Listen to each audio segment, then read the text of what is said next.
This is At the Extremes.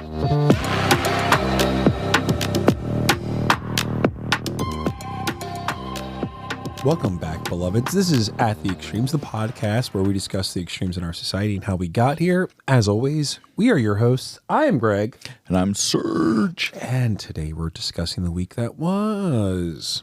Before we get into it, I want to say something. I want to say something first. Go for it. You're floating on cloud nine. You have absolutely mopped the floor with me in foosball. And you know what? Respect, because you did the thing, and I said all the worst words I could possibly say, you just did your thing, and I couldn't do anything to stop it. And you know what? Even though it hurts my soul, and I was, you know me, I'm a pretty big mouth, and I talk a lot. Huh. Boy, you have a really big mouth. Yeah, I do. Huh. But you could fit a whole apple in there if you wanted to. But I was really quiet towards the end because you were just really doing your thing. And so I'm tipping my hat to you, and all those hours, like the loser that you are, where you practice by yourself. Yep. I hope you feel better about yourself. So if you don't know what we're talking about, I have recorded myself playing foosball, and I frequently send it to Sergio practicing because I am what amounts to being a psychopath about winning, losing, and everything in between. But Sergio, you're right. I spanked your bottom red, and I actually, you know what? I put some calamine lotion on that thing. And you're good now. I put a diaper back on you, and you're good to go. You know what? I just have to take those baby steps to move forward and just learn. But I will have to say, if we talk about moral victories, and we talked about it in the basement, is that it's not as easy for you as it was that's really 6 months ago. That's a really good point. You've become... You can dominate me, but you have to work for it. It's like when Arsenal play like Fulham or maybe an Aston Villa, right? As somebody who's wearing the Arsenal top right now, wearing the banana. I love the banana, by the way. The bruised banana. And it's got the old Adidas logo over the right. My God, what a beautiful top. It was eBay, and actually I got it from Australia. Really? The Australian sent that to you. Mm-hmm. And it was a couple weeks. This is definitely a fake, but I'll tell you right now. You want a legit? I got some people in the UK who listen to this who might be able to send us one. By peoples, you heard it here first. Yeah, let's do it. Nothing less. Say less, as the kids say. Sergio, do you have a silver lining? You know what? Silver lining is I'm getting more and more hopeful for spring. I know it's not your favorite time of the year. You're a winter guy and you like the cold. Yeah.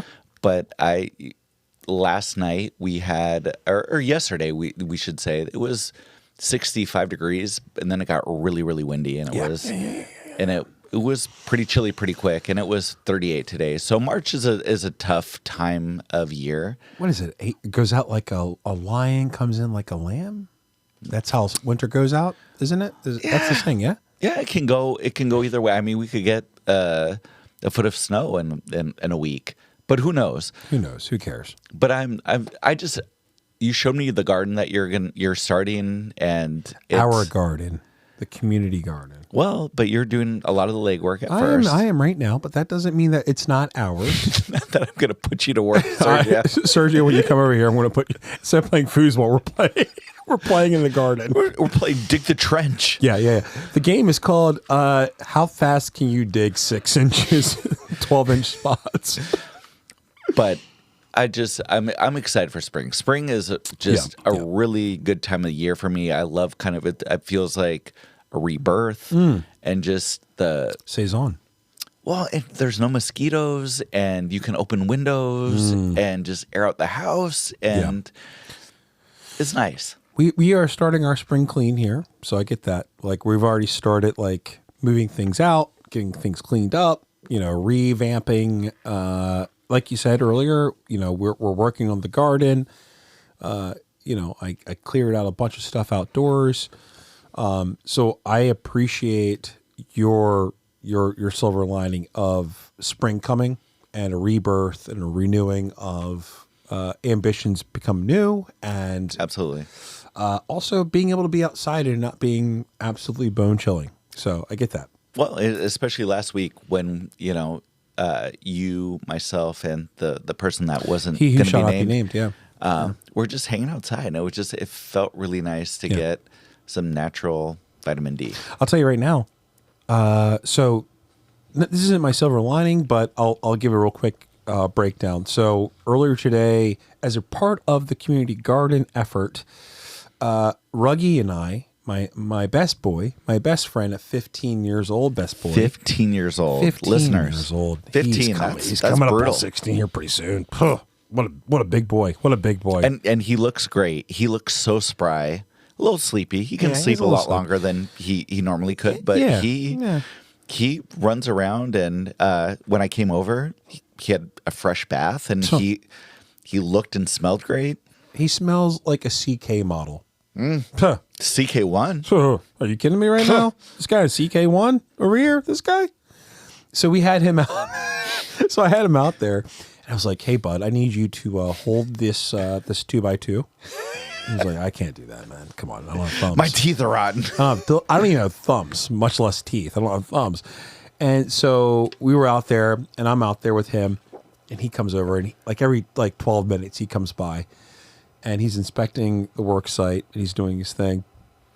Or looking for dead and rotting organic matter. Yeah, he's mostly eating mud, if we're being honest.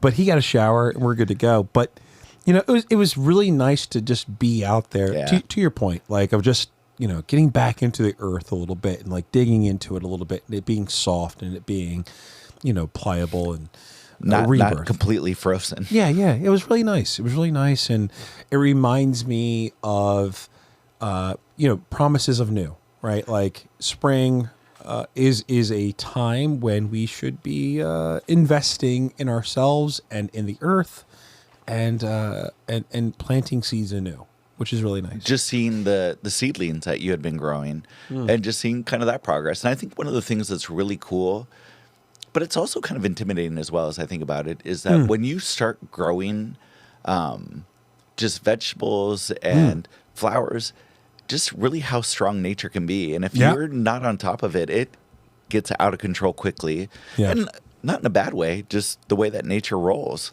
It just reclaims the space. Yeah. Reclaims the space. Especially like we were talking about tomatoes, and tomatoes, if you're not clipping elbows, it is just everything is weighed down, and the rabbits can get the cherry tomatoes that are on the bottom, but you can still grow. I bought a pellet gun for that.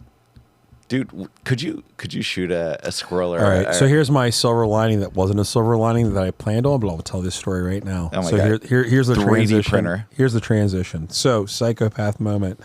So my brother had a pellet gun growing up. And so what is a pellet gun as opposed to like a BB gun or an air rifle? Good question. So pellets they're like Rabbit shit? if you ever played Mario Brothers, like with the cannon, like the shape, like the cannonball, like that would come flying across The bullet. Yeah, it was a bullet, like the big black Bullet bill or whatever. Yeah, it looks like that. That's what a pellet gun looks like. Okay. Like the pellet, like the ammunition for the pellet gun. That's what it looks like. And so I was in my so this was I was in high school. My brother was in high school. I was in high school, and my brother got a pellet gun, and this is a very classic like Christmas story, like you'll shoot your eye out kind of thing. You'll shoot your eye out. So I'm like, all right, well, you know what? There are a couple of rabbits in the yard. I'll just scare them. Again, I have been anti-violence my entire life, right? So This is when you started your sociopathic-ish lifestyle. Bro, Grand Theft Auto started after this moment. Are you kidding me? So I say we, the royal we. I'm not involved in any I am of this shit. laying down in my bed because my bed was at a level where I could see out the window. Because I had Dog, I imagine you as like Dracula, sleepy, like sitting up in a coffin. It's just Bro, sitting up and then shooting a pellet right between the eyes of a rabbit. I wish that was the story. So, Oh, God. because that would have been so much better, right? I am just trying to scare rabbits out of the yard. The sight on the gun, my brother's pellet gun, was not adjusted correctly. So I'm trying to, as you and I are looking in this room right now, if you had like a straight line pointed towards the bottom of the guitar there. Yeah, the sticker. Yeah. The sight would take you to the bottom of the sticker, but the actual barrel of the gun would take you to like the middle of the fretboard. Okay. I was not prepared for this. I shot a shot to scare a rabbit, put a bullet right through its fucking eye. It went through one eye and out the other eye. How old are you? I was in high school. I was like probably 15. I didn't want this rabbit to die. I was just trying to scare it. Put a bullet. Sergio, it flipped upside down and its feet started like scrambling like it wanted to run. And I put my head, literally, it was the worst. It was the worst. I had to go outside and kill the fucking rabbit with my own hands. How did you do it? My own two hands. You choked it to death? No, I snapped its neck. How'd you do that? Just whipped it around? No way. It had blood shooting out of its eyeball. It had nowhere to go. Where was it going to go, Sergio? Dog, you did that? Yeah, with my own two hands. I can see why you're a sociopath. I talked to my psychologist and my therapist about this. They said, Greg, you might be on the spectrum of serial killers. You might be able to run for president. It's all good. I'm pretty sure he is a psychopath. This guy, I've seen him once or twice. Psychopath. Nah. But no, I did. I killed a rabbit with my hands. Because here's the thing, I don't want to see an animal. I never want to see an animal in pain. Suffer. I never want to see that happen. So I made a beeline for it and killed it with my hands because I didn't want it to suffer. So I didn't want to shoot it in the fucking head. By the way, I'm sorry. I'm not trying. Like, I just didn't want to shoot the fucking rabbit. I was trying to scare it. I shot it and then had to run out in my underwear. So listeners, right now, Greg is just in his underwear. His legs are spread out so far, and he's just itching his balls as he's talking about killing animals and just like, oh yeah, as he sips his beer and smoking his cigar right now. You know, here's the thing. I believe that animals have a place, and they belong underneath of my boot. Well, so kind of on your point, I had the similar experience, not with a rabbit, but so I don't know if previously I had a rat terrier dog, and we lived downtown, and I was kind of into the thought of having dogs that were ratters that could. And this dog, bro, I'm telling you, this dog was a fucking athlete. Yes. It was like a little mini pit bull. She would sit down and her deltoids looked, she was so swole. She could jump like 3 or 4 feet onto the table and eat food that we had left out. Yeah. So she was crazy athletic. Rat terriers are strong fucking dogs. You know what? I would, and you have a Jack Russell mix. Yep. I really like the breed. The breed is kind of one of my favorites because they're so small athletic. enough. They're so athletic. Yeah. They're not a wimpy dog. Yeah. They're not like a pug or anything like that. They're like little mini pit bulls.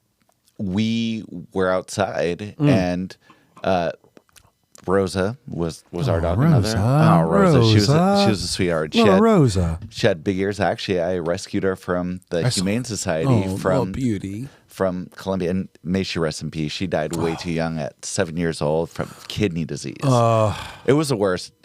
It's another story. It's one of my traumas. But she in the end of her life was pissing on our bed like 4 or 5 times a night. Man, I'm so sorry. Yeah, it was awful.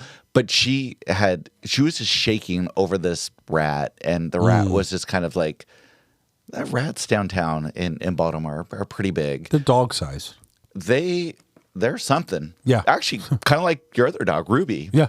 Probably, it was similar to that size. Comprehensible. So it was kind of looking like it wasn't alive. And so I took a shovel and I just bashed it. And that's the only time I've ever done it.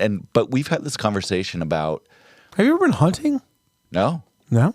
But this is what we were talking about is one of the things that people that eat meat should do, because we're socialist, fucks, is that speak for yourself. Okay. You should kill your own meat to just be more connected to it and see what it goes through to be able to do it. How did you feel after killing that rat? I mean, I felt bad for the rat, but at the same time, I would feel way worse if it was just crawling around suffering for a long time. Yeah, so that's fair. I'd feel a lot worse if it was like, I think so. Okay. You know what? We've done the intro. We should move on. When we return, we took the long way around here. We're going to discuss the week that was, and we're also going to discuss our douche canoe of the week. It's a new segment that we're starting up, and it's in these days and times. It's really hard to pick one out. Yeah, it's hard because there are lots of douche canoes. Oh my God, Trump and Musk could get it every single time. Every week if they wanted to. But when we come back, we might have some surprises. Yeah, we're going to discuss the douche canoe of the week when we come back.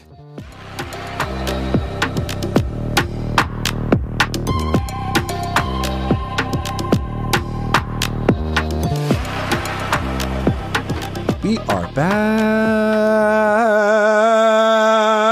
and scene. You like that? Before we talk about what happened. Well, before we talk about what happened this week, though, I would love to get into the douche canoe of the week. Who is our douche canoe of the week? Well, I mean, the homework assignment was that we both just look at the news and just see who is the biggest douchebag, douchiest of douche. Who's the douchiest? And we through our text messages throughout the week, we had a plethora. Yeah. So Eric Adams is our douche canoe of the week. So who's Eric Adams, Greg? So he is currently the mayor of New York. New York City. Yeah. So here's the thing. When Eric Adams comes to my mind, I remember exclusively this. One thing for sure, one law that was passed is clearly being practiced right now, because I smell some weed. Someone is smoking. Someone is smoking. And that's the thing. Like, I remember when Eric Adams came into office and I was like, oh, yeah, another New York mayor, whatever, doesn't matter, like Gotham, whatever. And then he was like, yeah, New York, weed, blah, blah, blah, blah, blah. That's what I wish I could remember him for. Mm-hmm. Or his whole thing against rats and then the millions of dollars they paid for like a robo-dog. Yep. And I remember like, oh, you said rats. And that reminds me of the rat that was carrying a pizza slice down the subway in New York City. Unfortunately, we have a rat in New York. His name is Eric Adams. We were talking about him. Right? Yeah, and he's a piece of shit. And he currently, if you have not been listening to the news, he's the mayor of New York City, and New York City is one of the biggest economies in the world. And so he is currently being charged for corruption because he has been getting a lot of gifts from foreign countries, i.e. Turkey. Yeah. And so he's under investigation, and Trump was under investigation. But now currently the charges have been lifted off of him, but it's with prejudice. So that means that he can come back to it, right? They can come back to it. Right. So if he's not following Trump's immigration stuff and having his tentacles in liberal cities, then he can, go to the big house. Well, here's some audio to add to what you were just saying as to why he is our douche canoe of the week. When Jesus was on the cross, he said, God, forgive them, for they know not what they do. All these Negroes who are asking me to step down, God, forgive them.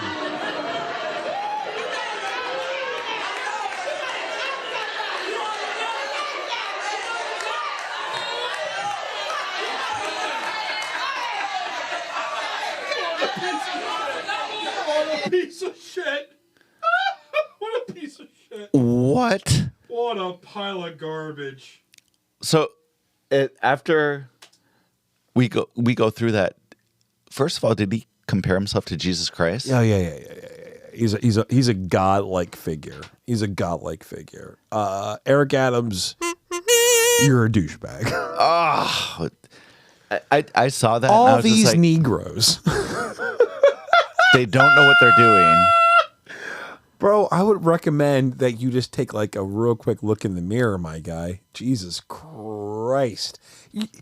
He also, after this, gave up like several locations of where human beings were that got arrested by ICE. Like very shortly thereafter. What Yeah. a douche. And What a douche. I also have to say that the governor's kind of a douche for not removing him from office. Yeah. And They had the opportunity to get rid of this problem, but they decided that, you know what? Let's not get rid of the problem because we can't. Because, the Trump White House. Yeah. So, anyways, that I saw that and I was just like, oh, Greg, I wonder what you think about this. I tell you, man, I think Eric Adams, if he had just stuck to like smelling weed in the air, would be a great guy. What's that? Is that who's? Wait a minute. That's Pineapple Express. I could. What's that? What's that smell? What do you got there? Yeah, Eric Adams, stay to weed and like hanging out in like lower borough districts within Manhattan, and you'll be fine. Mm-hmm. Unless that is happening, you probably should fuck off, mate. Yeah. Yeah, you're a douche canoe. Douche canoe. Yeah, you are number 2 on the douche canoe list. Oh, are you saying there's two? Oh yeah, Elon was last week. Remember? Oh, yeah. Elon. What a dick. Sergio, I assume that you're familiar with the saying, I wish there was a way to know you were in the good old days before you were actually left them. You know where that's come from? No. Comes from. Wow. Comes from. Educate me, bro. Comes from. That's an Andy Bernard from The Office. Okay. Yeah. But here's the thing. I think we all know the days that we're in currently, and we're here to discuss those days. Kash Patel becoming FBI director. What does that mean for you? Well, I mean, I had no idea who Kash Patel was, and I've been a little bit more astute to the people within the mega world or whatever. But with Kash Patel, what I've heard through podcasts and news is that he's a yes man for Trump. Yeah, and then basically politicizing the FBI, which is the grievance of Donald Trump during, the 2020 election. Mm-hmm. And 2016. And 2016. Yeah. And when you had Mueller, say about Hillary Clinton's email server. Mm-hmm. So it's just listening to it, it sounds like that Trump can go after his enemies, and whether or not they actually find anything, just doing investigations into people is going to ruin them financially. And then any kind of misdoings that people do, and people should be held accountable, is just going to be out there. But I have a feeling that it's not going to be for actual legitimate reasons. It's people that Trump was angry at. You've touched on a lot of important pieces there. And I want to maybe take 2 steps back real quick. So on top of Kash Patel, who was a QAnon adjacent yes man for the president, who is firmly a MAGA person, someone who is a servant to the cause, so to speak, right? Trump decided, on top of all of these things, to fire inspectors general, right? Across 17 of them, I think. 17 independent investigators or inspectors, which is supposed to provide oversight, right? Yeah. The entire idea is to provide the oversight to the federal government, especially the executive branch. That is the entire understanding of what the inspectors generals are there to do. And when you remove those people who are, historically speaking, not affiliate with one particular party or one particular president, you are removing the safeguards from our society, right? Yeah. And I mean, like, I think Obama got rid of one inspectors general his entire 8 years. He fired one inspectors general, and it was for a legitimate reason, right? And here's how you know is a legitimate reason. If an inspectors general is to get fired by the president, which is within his right to do by the Constitution and through Congress, they have identified this is his right to do, or their right, whoever the president is. You have to give 30 days notice. Yeah. How much time do you think Trump gave? 0. I'll cut you off. 0. 12 hours. 0. He gave 0 time. He shut them off, cut them out, and was like, you know what? You're done here. It's over for you. And there was a guy who, his name is Max Stier. He's the CEO of the Nonpartisan Partnership for Public Service. And in a statement, he said this week. Inspector generals, their work saves the American taxpayer billions of dollars every year through oversight. And Trump, through, I don't know, whether through Elon's ideas or through his own, has decided that letting 17 of them go in one single fell swoop, not even a quarter. We're not even through a quarter of the year yet, and we've let go of 17 of them. So when you see like a guy like Kash Patel, who believes in QAnon, come in, what do you think the inspector generals can do? Nothing at all, because he doesn't want it to happen. Well, it's going to be a bunch of yes men. Yeah. I looked at this article from Wired, which is historically speaking a non-political website, right? They do not delve into politics. I feel like Wired is really nerdy, just like technology. Yeah, all they talk about is tech. Yeah, right. Newest iPhone. Patel is one of those guys who is super connected. Actually, his screen name for a while there was Kashyap Patel.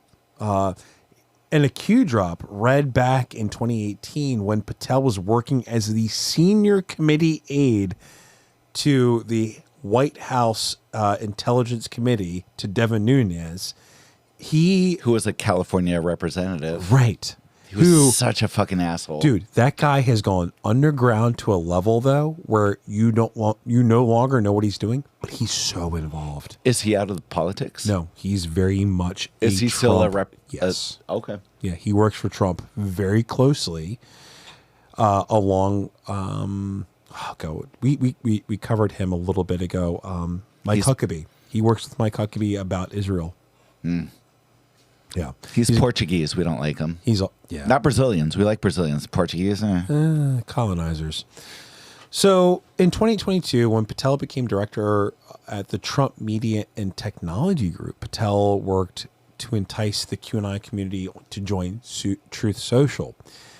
Quote, this is from Wired, "We try to incorporate it into our overall message scheme to capture audiences because whoever that person is has certainly captured a widespread breadth of MAGA and the America First movement. And so what I try to do with anything, Q or otherwise, is you can't ignore that group of people that has such a strong, dominant following. And I don't know, for me, as someone who's a logical thinking person, who's grounded in reality, sometimes, most of the time, not in foosball, you no, I unleash the beast. Unleash the beast. Let the dragons fly. But here's the thing. I think you said you wish genocide on my family and all generations of my family. Actually, I wanted to salt the earth and make sure that nothing that comes out of you ever again. Sergio can never reproduce and anybody from... Yeah, well, here's the thing. Wipe out the bloodline. Yeah, I believe in the Genghis Khan model where we kill all of your family and hang them off the wall. So 10 to 2, whatever, Yeah. Oh. Yeah, it's a hard one. Actually, I beat you 10-0. All right, so there's that. Anyway, Kash Patel, he is a raging QAnon guy, and he firmly believes that QAnon, Pizzagate, like all that stuff was very real. And so when you start talking about like the idea of someone who believes in that kind of shit being the number one guy inside of the FBI, holy shit, you got yourself a problem here. Well, and his deputy director, Dan We're Bongino. we're going to get Dan Bongino after the break. I promise you. It's going to get bad. Speaking of which, do you want to take that break? Yeah, let's do it. Let's do it, dude.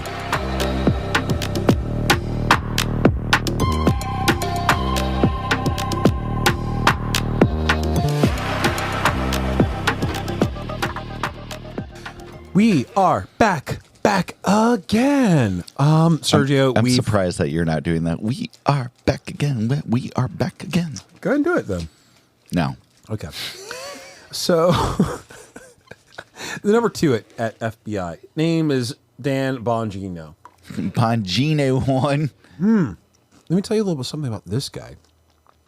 Dan Bongino once wrote on Twitter that the Cold Civil War and scumbag commie libs. This is in 2025, by the way. Dan Bongino wrote this. The irony about this is for scumbag commie libs is that the Cold Civil War they're pushing will end really badly for them. He's the number 2 at the FBI. And he doesn't have to be appointed by anybody. He just can get assigned. And he has some police service in his background. He was a Secret Service agent at some point in time. And did that for a little bit, but he has no FBI. And he is number 2. He is a big number 2. Kash Patel, he is dangerous. He's number 2, as you mentioned here, Sergio. Bongino. Bongino. Yeah. Very dangerous guy. And not appointed publicly. Like, there's no hearings for it. He is dangerous. He is a podcaster. That is his job, was a podcaster. Yeah, and he's got a horrible temper too. So if you are looking for the number 2 in charge of the FBI, do you want somebody to have a temperament that just is pure emotion and is not thoughtful?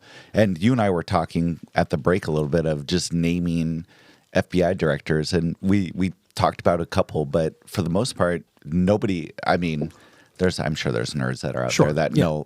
But know it's it a all. job that no one should know about. Yeah, and it shouldn't be politicized. Right. At all. It should not be something that, I mean, like, all right, fair enough. If we're being honest and we're being completely transparent, sure, every president has a pick. Every president has somebody that they want to guide, like have them guide in their direction. But does, and this might get cut later, but do the FBI directors change through every president? Or No, is it? no, they don't. And I think that's a part of it. It's not meant to be a partisan position, but I do think that, like, all right, fair enough. Like, if Obama comes in or Biden comes in, or let's say, like, I don't know, let's talk pie in the sky socialist ideas here. An AOC comes into presidents and she cuts, the FBI director and puts her own FBI director in place. Is that the most incredible thing that's ever happened? Of course not. No, it's not. Like, they're going to appoint the people they want to be in place to carry out their agenda. But I think when you put in a guy who believes in QAnon as like the standard, not the exception, but like the standard. Okay, well, wait a second. We've got somebody who believes in absolute nonsense. And maybe we should talk about QAnon one day a little bit, but like, if you're not familiar, January 6th is basically QAnon. Totally. And, just the whole talk about what we're saying right now is that this shouldn't be a politicized position. I mean, we can talk about what the Friday or Saturday Night Massacre or whatever that happened with the two Joint Chiefs of Staff getting fired and getting replaced. Tell us. So I don't remember the other one, but the big one was C.Q. Brown Jr. Air Force Joint Chief of Staff, was, the best of the best. We talked about in the previous episode of in the Black History episode of, African American soldiers that had, made the ultimate sacrifice. And so this was a guy that had made it, who didn't want to be military, but ended up in military. And then he was a 4-star general. So he spoke up during the George Floyd killing and talked about his experience of being African American in the military. And he was replaced. He was fired by Pete Hegseth, and it's woke. It's woke because he talked about his own experience. It was a 5-minute video, and everybody should listen to it. We'll put it in the show notes. So click on that link so that you're able to hear it. But he was replaced by somebody that is not a 4-star general. Has to have written exceptions for him to be a waiver in the position. Yeah, because he's not qualified. And also, I believe it was the head of the Navy who got cut. And she was a woman who was released because... She's a woman. There's literally no reason. They didn't identify a reason. Yeah.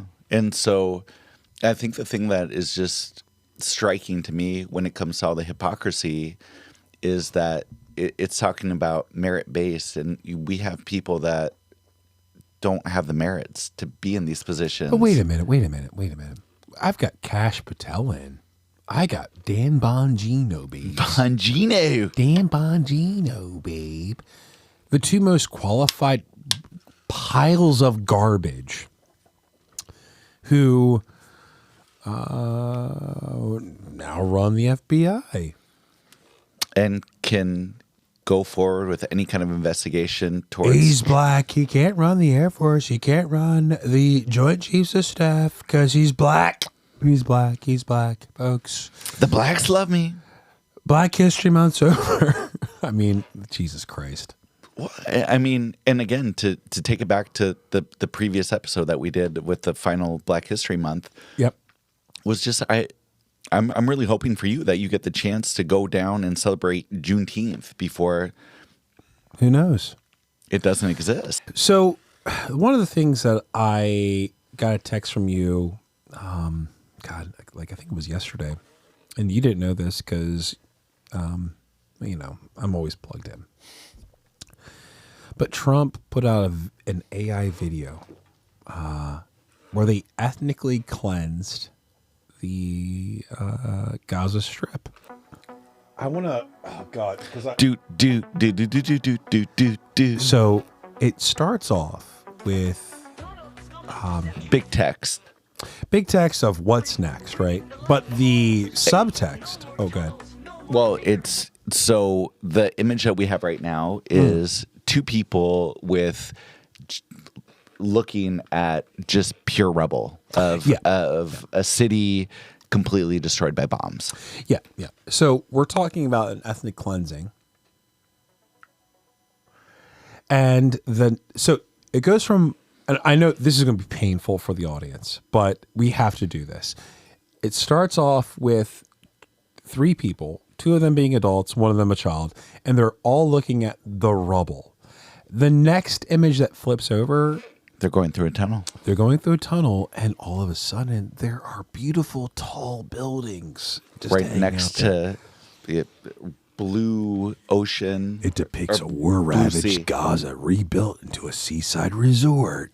This is from our president's fucking Truth Social account. Trump Gaza is finally here. Trump Gaza shining bright. Golden future, a brand new light. Feast and dance, the deal is done. Trump Gaza #1. Trump Gaza shining bright. Golden future, feast and dance, the deal is done. Auf Gaza, ich meine. So Benjamin Netanyahu is shirtless in this So hold video? on.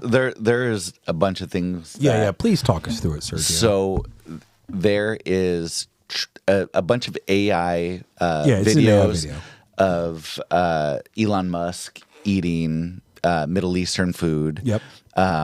There is AI images of golden Trump statues everywhere. Mm-hmm. His head floating on balloons. And then where we're at right now is a shirtless Benjamin Netanyahu, who is the prime minister of Israel, Yep. and Donald Trump just sitting by the waters. And my least favorite thing is how floppy their titties are. Because they are, I mean, like, let's be fair. They're both, It's AI. It looks... to be fair, like, they've done a good job as an AI, but, like, their titties are so floppy. Like, And Trump- if you were Trump, why would you allow that to happen and not have it be and like why would Rambo? you retweet it if you're Donald Trump? But so, like, the other thing that, like, a lot of people have kind of slept on is that the belly dancers who are in this video are bearded. Really? Oh, yeah. Take a look at this. Where are we at? So, Trump Gaza, number one. And that is... That was tweeted by the president of the United States. What would happen if Barack Hussein Obama... Barack Obama, he doesn't even have a birth certificate as far as I'm concerned.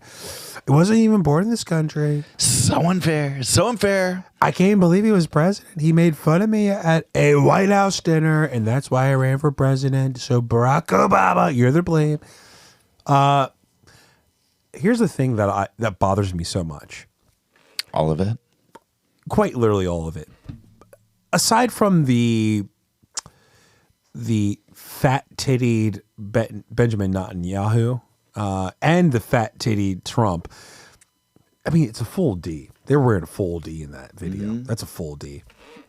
The thing that bothers me the most about that video is it is an ethnically cleansed, from Palestinians no longer existing video. It is a video without brown bodies. Yeah. It is, and if the brown bodies are in the video, it is literally as belly dancers. It has become a Cancun-avised version of the Middle East, where Israelis and Americans have wiped out the native population. And we're really good about doing that. So if you think for one fucking second that Trump is joking about this, he's not. He's quite literally showing you what he wants to do. Yeah. It's a really, really hard position to be in. And I think one of the things that hopefully this inspires people to do is to go out and be activists for organizations that are fighting this stuff. Yeah. Organize people. Organize. Let's talk about something else that's going to make me very, very, very, very angry. Let's zoom out real quick.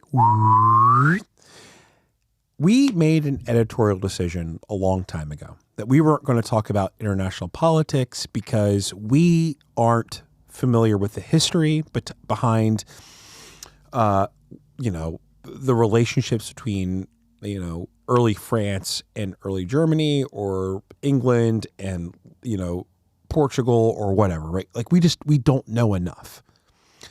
But when you bring it to our front yard and you say, I don't know, a president from a war-torn country who we've been supporting for the last couple of years because, we are the standard bearers for freedom in the West, supposedly, even though, Hitler used us as an example as to what to do to minorities in their own country in Germany, through delousing programs on the southern border, or through Jim Crow, or through slavery, or through women's oppression. We decided that we weren't going to talk about that kind of stuff unless it came here.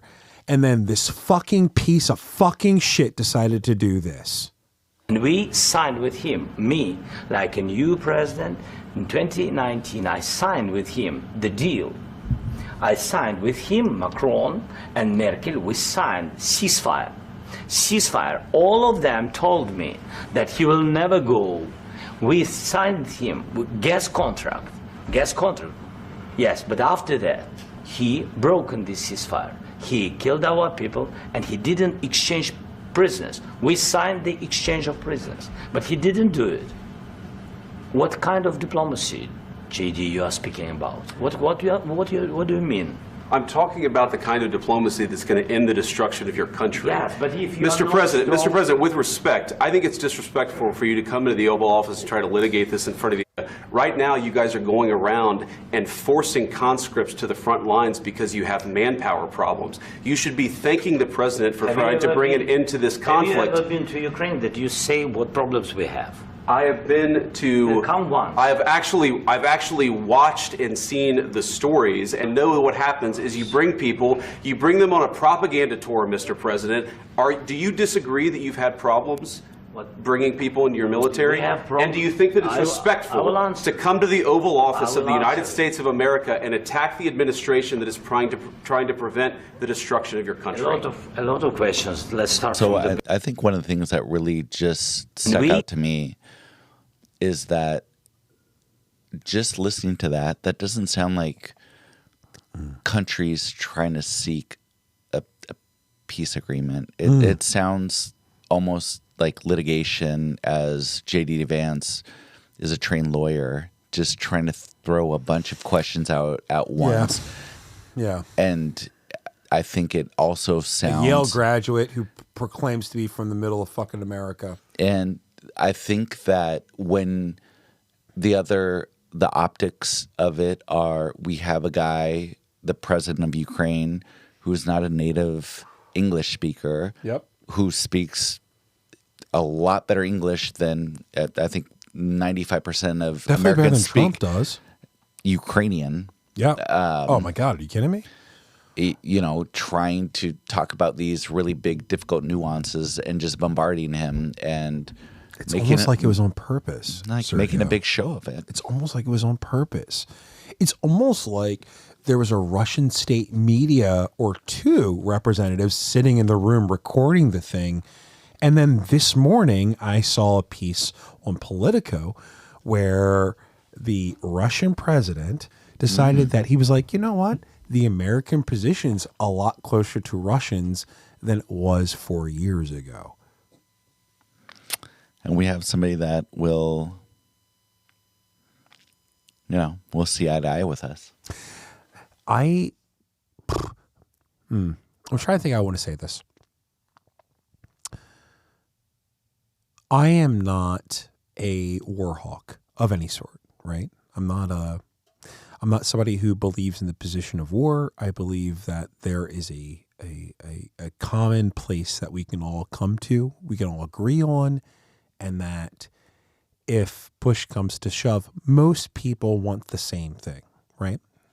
We want food, we want shelter, and we don't want war, right? Most of us want those things. A majority of us. Putin believes in none of those things. And I think if you just look at even right-wing media, they're saying that Putin is a dictator. Why are we siding with a dictator? It's because the guy who you stupid piles of shit decided to vote into office said on day one, I want to be a dictator, but just for one day. And then he wrote in through executive order, because you have a spineless piles of shit in the Senate and in the House who have decided that, you know what's a better idea? Let's have a fucking king. Yeah. Let's have a king. Somebody knew about this from the very beginning, though. I believe the reason that Donald Trump says that this war would be over within 24 hours is because he would just give it up. And that's not who we are as Americans. Let's understand what happened here. I actually met with Zelensky a few days before Russia invaded, tried through force to change territorial boundaries, to defy one of the most important international rules and norms, which is the importance of sovereignty and territorial integrity. And I met with President Zelensky. I shared with him American intelligence about how he could defend himself. Days later, I went to NATO's eastern flank, to Poland and Romania. And through the work that I and others did, we brought 50 countries together to support Ukraine in its righteous defense. And because of our support, because of the air defense, the ammunition, the artillery, the javelins, the Abrams tanks that we have provided, Ukraine stands as an independent and free country. If Donald Trump were president, Putin would be sitting in Kyiv right now. And understand what that would mean, because Putin's agenda is not just about Ukraine. Understand why the European allies and our NATO allies are so thankful that you are no longer president, and that we understand the importance of the greatest military alliance the world has ever known, which is NATO, and what we have done to preserve the ability of Zelensky and the Ukrainians to fight for their independence. Otherwise, Putin would be sitting in Kyiv with his eyes on the rest of Europe, starting with Poland. And why don't you tell the 800,000 Polish Americans right here in Pennsylvania how quickly you would give up for the sake of favor and what you think is a friendship with what is known to be a dictator who would eat you for Foreshadowing lunch. 101. It is a performance for Putin. He is speaking quite literally Kremlin propaganda. He's going to have to make peace, but he's dealing with a very weak set of cards. If we sign, he's dealing with a very strong set of cards, and then he doesn't want to make peace. So that's where we are. It's very simple. I'm not looking to get into anything protracted. I want immediate peace. President Putin is going to want to make, and he wants to end it. And you saw what I saw today. This is a man that wants to get us signed up and keep fighting, and we're not doing that. Not for this country. So we're setting a lot of records. Go on, Sergio. You have very busy eyes right now. Well, I'm just thinking about how we've just really, really empowered Putin to really kind of lay a foundation and have an ally for somebody that wants to be a faux or a faux dictator in the United States. And I already hear things that Trump is maybe trying to be able to run for a third term, which is pretty freaky, or his family. And it's just, you know, when you talked about the gold card that people can get, is just that, you know, Russian oligarchs and, you know, rich people can spend $5 million and have another way to just have lots and lots more money. And I mean, I think that's a big thing with England, right? There's a lot of Russian oligarchs that are tied into London. They fucking, one of them owned Chelsea for a long time. Yeah. And Roman Abramovich, you know, never got charged for anything, but he got kicked out of the Prem and, you know, is living a very good life in Russia. And Gazprom was a huge supporter or financial backer of the club of Chelsea. You know, Chelsea were in, during that period of time, I think they won like 5 or 6 titles. And it's what happens when you can spend billions of dollars without any regulation because the government gives you, go ahead. Or just think of the Saudis and what the Saudis are doing right now when it comes to sports. Yeah. I mean, Cristiano golf. Ronaldo is in fucking Saudi Arabia. Okay, my hot take, greatest football player of all time is in Saudi Arabia. Okay. I mean, Messi's in Miami, but he also has a deal with Apple, which is basically the Saudi Arabia of America. It's interesting, and that's all I have to say. And people, they're going to do whatever they can to make their money. Yeah. I want to finish the episode. I know that we've been kind of scattershot, but we, you know, like the rest of you, Sergio and I are trying to just digest whatever we can throughout the week. And one of the things that I finished my week with, and I decided to like close my laptop, close my phone, and just be done with it because I can't keep up with everything. And if I try to, oh my God, man, it's impossible. Yeah. One of the things I want to end on is Zelensky's humility. So Zelensky, you know, the president of Ukraine, he gets yelled at by two stooges of the Russian propaganda arm, but he comes out of this meeting and he decides that he's going to go on Fox News, the right-wing arm of the United States propaganda machine. And he says this. Mr. President, do you think your relationship with Donald Trump, President Trump, after today, can be salvaged? Can be. Yes, of course, because it's relations more than two presidents. It's the historical relations, strong relations between our people. And that's why I always began with to thank your people from our people. And this is the most important. And of course, thankful to President and of course to Congress, but first of all to your people. Your people help to save our people. People, the first. Human rights, the first. This is very, very important. And we are thankful and sorry for this. I mean, we wanted very much to have only strong relations, and I very count that we will have it. But they're not going to have it because you know why? Because they're mafia shaking him down and the country down and saying that we're not even going to guarantee you guys any kind of security defense, but we want you to give us 50% of your, mineral-rich resources, which are located in the east, which Russia is occupying right now. And so it's a losing battle. And so he's saying all the right things right now because it's a bad PR to get in a shouting match with the United States. But it was a setup from the beginning. And this is just the way that Trump is operating it, like the mafia. Yeah, I couldn't agree more, man. It to show that, but I was talking to Judy over text, and I sent her this clip, and I was like, man alive, like, what a rough day to be an American. And she sent a message back saying something to the effect of like, I don't know how he kept his cool during that because I would have hauled off and punched the guy. And I think that it speaks to your point, like the idea that like, okay, he has to save face. That like first and foremost, he has to save face. But on top of that, like he's got to like play it cool. I mean, at some point, Putin's not going to be around, and so yeah. But here's the thing: like, who gives a shit if Putin's around or not? The ideology sticks around. The ideology does, but there's also the messenger. I feel like there's only. Do you think that the Russian government doesn't exist in its current capacity without Putin?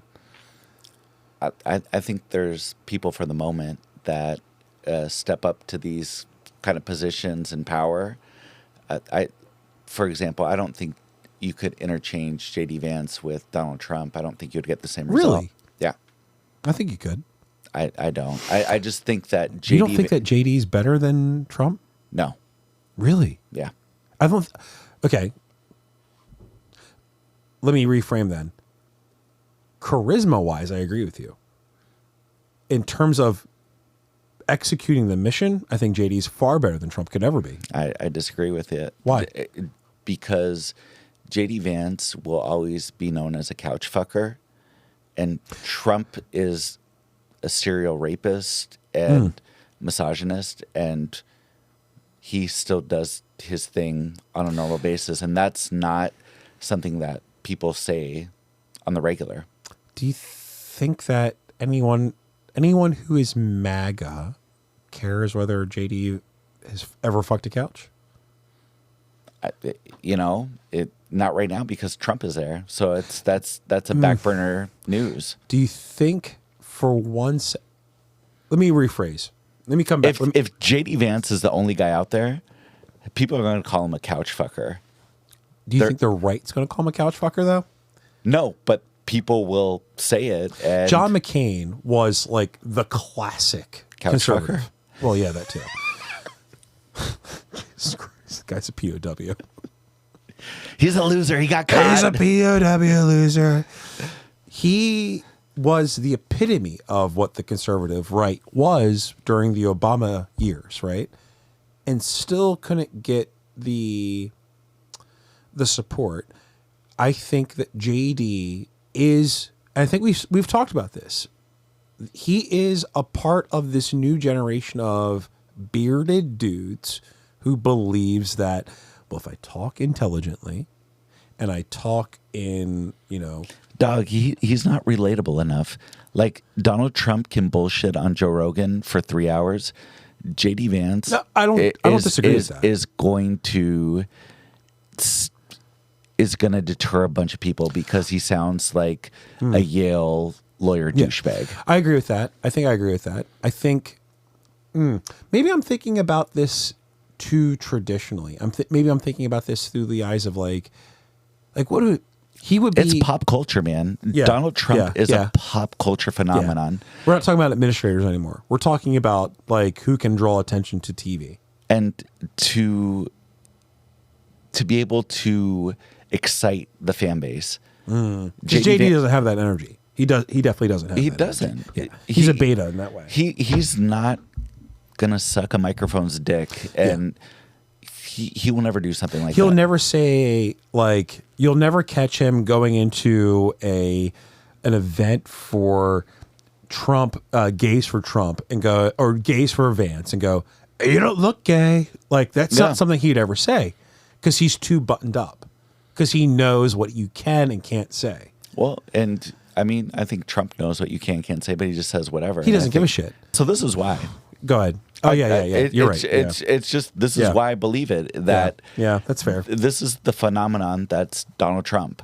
And you're not going to find, even his kids they're not it. Yeah. Donald Trump has this charisma. He could probably be, I'm sure he'll live to like 95, 97. Yeah. And he'll somehow fuel off of McDonald's. And we'll talk mad shit the whole time. Yeah. And be in the news. Yeah. I think I agree with you to a degree. I think that if I were, and I think maybe this is my problem, is that I'm still trying to reconcile modern politics versus the way it used to be. You're giving people too much credit. People, this is the TikTok age where you say the most outrageous thing that you can, and you get away with it, because it's 15 minutes of just crazy shit. We're the Hawk to a generation now. I think I can see where you're coming from. I think, if I were, if I'm the Heritage Foundation or, the Foundation for American Policy or whatever, whatever conservative, think tank, I'm going, oh, well, JD's the next guy. JD's the next guy because he's polished from a argumentative standpoint.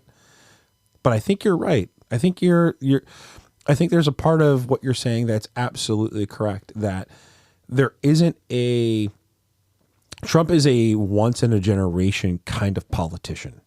He is somebody who's an Obama of the right, who can collectively bring white, black, brown people who think that might is right.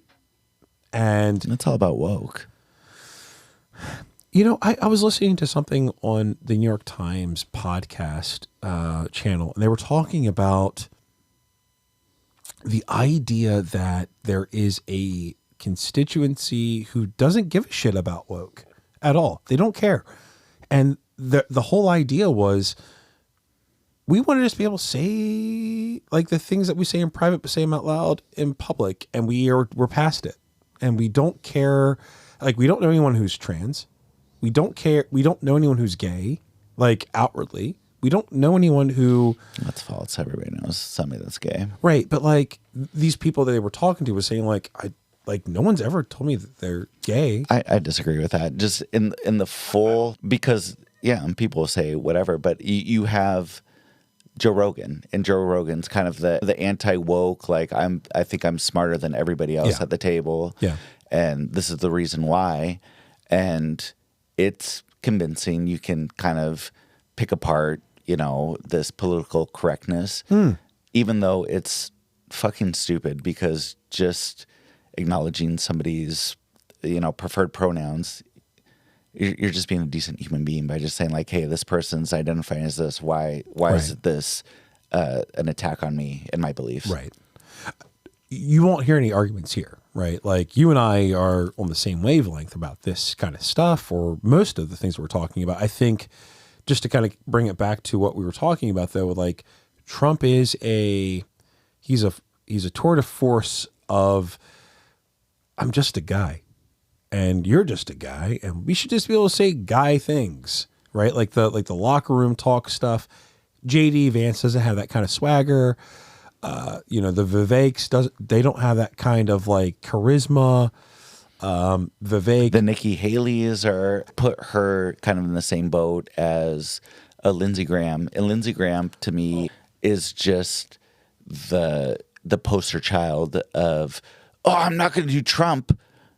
All right, Trump, I'm all Trump, everything. Yep. My Mima tells me so. And so that's, that's the opposition right now, is that they don't have any kind of charismatic leader that can do this. Trump is chaos, but he has definitely moved the needle super far to the right, and people are going to get rich, and really conservative policies are getting passed. Sergio, let's get your final thoughts. I'm just going to hope I make it home tonight and You'll make it home, bud. Not drive off of I-95. Or 695. Or 695. If you wanted to. You could do it if you wanted to. No, I could. I'm not going to do that. No, you won't.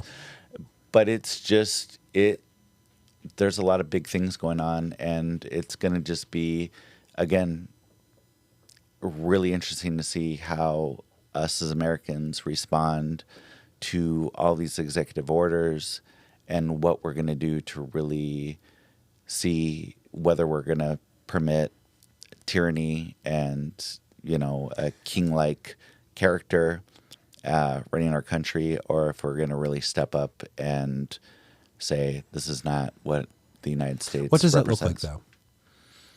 Because here's the thing. I've had a couple of people reach out to us and ask, what does it look like for us to stand up to autocratic implementation of law that we don't agree with? What does that look like? I think if we're looking at the most extremes, what we're going to do is, remember how there was supposed to be a red wave at the midterms, and that didn't occur, but, a blue wave, and having an overwhelming majority of center right and, center left being elected into Congress, and allowing Puerto Rico, American Samoa, Washington, D.C. to have representation, putting limits on the Supreme Court, and really, really kind of rebuking where we're at right now.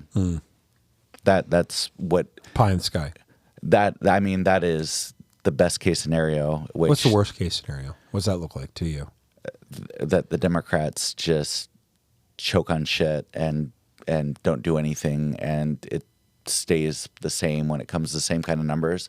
I wouldn't expect a big change in even more conservative districts. Well, maybe if we're changing around voting rights and stuff like that. Right. But if there is not like a big uproar with the people saying that this style of life is not okay, then I'm going to start to get really worried. Yeah, I think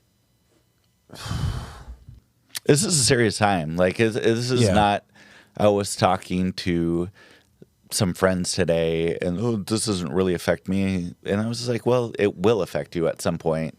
Yeah. If we're not involved in, outside USAID stuff where pandemics can come into the country, if we're allowing, the prices to continue while we're still paying higher taxes while the really, really rich 1% aren't paying taxes, everything is going to be a lot more expensive. And I mean, you'll probably be okay, but when you're retirement age, what are you going to be able to retire off? Are you going to have to work till you're 70 or 80 years old? Yeah. You know, my final thoughts are, boy, you know, I'm just glad that I've got foosball. You know, it's the only thing I've got to hang on to. All right. That's a pretty good place to leave it. Hell yeah. Man. Well, listeners, thank you for enjoying another episode of At the Extremes. Do subscribe and share. It goes a long way. Reach out to us on Blue Sky at the Extremes Pod. Check out the show notes, and until next week, educate yourself, bro. Talking about a revolution, it sounds like a whisper while they're standing in the welfare line.